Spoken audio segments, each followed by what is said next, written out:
কোকোনাটের পোলাও খেয়েছেন? খাননি তো এইভাবে একবার রান্না করে খেয়ে দেখুন, স্বাদ হয় অসাধারণ।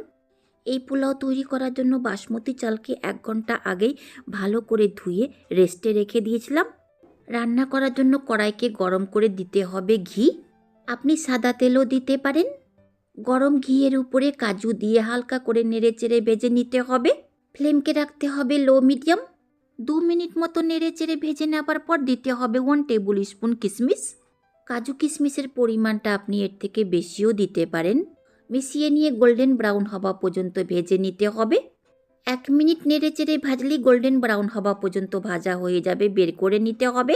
কড়াইয়ে বেঁচে যাওয়া ঘিয়ের মধ্যে দিতে হবে জিরা আর গোটা গরম মশলার মধ্যে লবঙ্গ, এলাচ, দারচিনি, শুকনো লঙ্কা আর তেজপাতা হালকা করে নেড়েচেড়ে ভেজে নিতে হবে।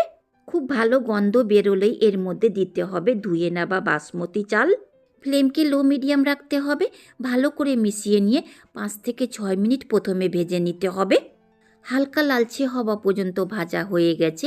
এর মধ্যে দিতে হবে 1 টেবিল স্পুন ঘি, স্বাদ মতো নুন, 1 টিস্পুন থেকে একটু কম জিরা পাউডার, 1 টিস্পুন থেকে একটু কম ধনে পাউডার।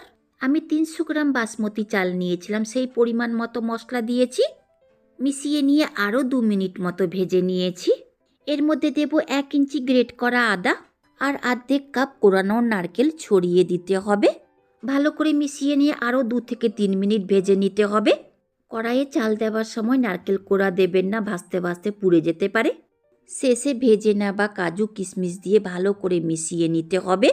ফ্লেমকে মিডিয়ামে করে এর মধ্যে দিতে হবে নারকেলের দুধ। আমি 1 গ্লাস নারকেলের দুধ আর 2 গ্লাস জল দিচ্ছি, যেহেতু 1.5 গ্লাস চাল নিয়েছিলাম।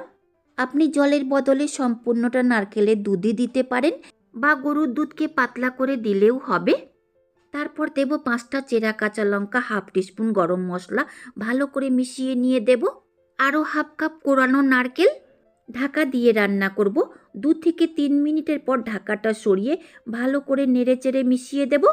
আবার ঢাকা দিয়ে রান্না করব।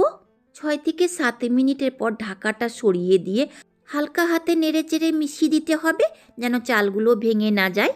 দেব এর মধ্যে 1 টিস্পুন চিনি, না দিলেও হবে, কুড়োনো নারকেল খেতে মিষ্টি লাগে।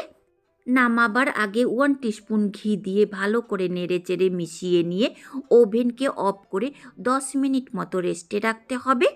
চাল যদি একটুকু কাঁচা থাকে ভাপে সেদ্ধ হয়ে যাবে। তৈরি হয়ে গেল সুস্বাদু নিরামিষ নারকেলের পোলাও রেসিপি। একে চিকেন বা মাটনের সঙ্গে পরিবেশন করে খেয়ে দেখুন, স্বাদ হয় অসাধারণ। Please subscribe.